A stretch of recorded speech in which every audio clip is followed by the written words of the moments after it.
Dans nos 2 vidéos précédentes, nous avons exploré les problèmes liés à la loi SRU et ses impacts négatifs sur le marché immobilier, qu'il soit neuf, ancien ou locatif. À Cagnes-sur-Mer, cette loi, au lieu de favoriser l'intégration des résidents locaux, a attiré des populations extérieures, augmentant la pression sur des infrastructures municipales déjà insuffisantes.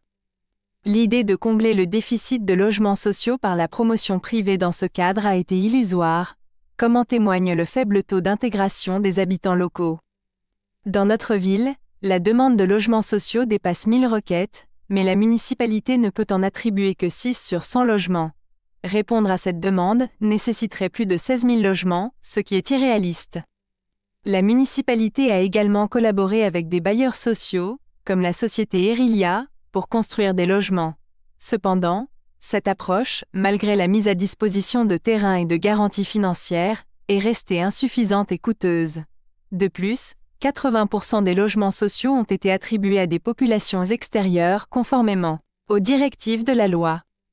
Depuis 29 ans, la municipalité a privilégié la promotion privée et les bailleurs sociaux, alors qu'elle aurait pu réaliser des constructions similaires à celles des logements des Canebiers, construits en 1975 sous la mandature de M. Pierre Sauvégot, grâce à une société d'économie mixte. Si M. le maire avait opté pour une mesure équivalente dès le début de son mandat, il aurait pu construire au minimum 10 immeubles de 100 logements chacun, ce qui aurait répondu au déficit actuel. Cependant, face à la gestion d'une SEM, il a choisi la facilité en collaborant avec des promoteurs privés et des bailleurs sociaux, privant ainsi la population locale de nombreux logements et supprimant les retours sur investissement. Il a également vendu des terrains municipaux dans une optique à court terme, comme celui des anciens services techniques de la Pinède, dont la vente a profité à un promoteur privé. Aujourd'hui, la commune aurait pu disposer d'un parc de logements substantiel, évitant ainsi la carence SRU et les fortes amendes imposées à ce jour par l'État. Pour l'avenir, il est impératif que la municipalité mobilise un plan Marshall sur le logement afin de remédier à cette situation de carence. Elle sera aidée en cela par une nouvelle proposition de loi sur le développement de l'offre de logements abordables, qui sera présentée et votée, nous l'espérons, à l'Assemblée nationale sur le 3e trimestre 2024. Le principal élément de cette loi est de confier au maire l'attribution de la totalité des logements sociaux neufs, afin de mieux répondre à la demande locale. Un autre article facilitera la vente directe des logements sociaux aux locataires, avec la responsabilité confiée au maire. D'autres articles simplifieront les aspects techniques et financiers pour le montage des dossiers. Avec cette nouvelle donne, la municipalité pourra immédiatement augmenter avec ses partenaires habituels le quota de logements sociaux pour les familles locales.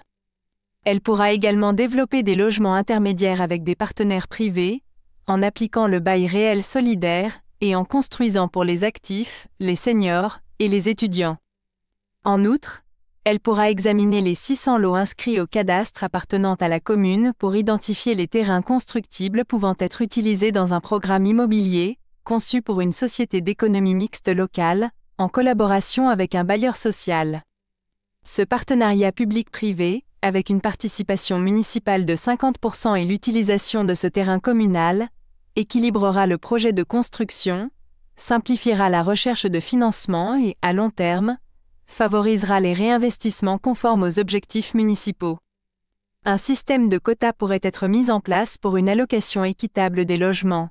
20% pour les employés municipaux, 20% pour les employés de l'État, 30% pour les familles actives locales, 20% pour les retraités du CCAS et 10% pour les familles suivies par les services sociaux.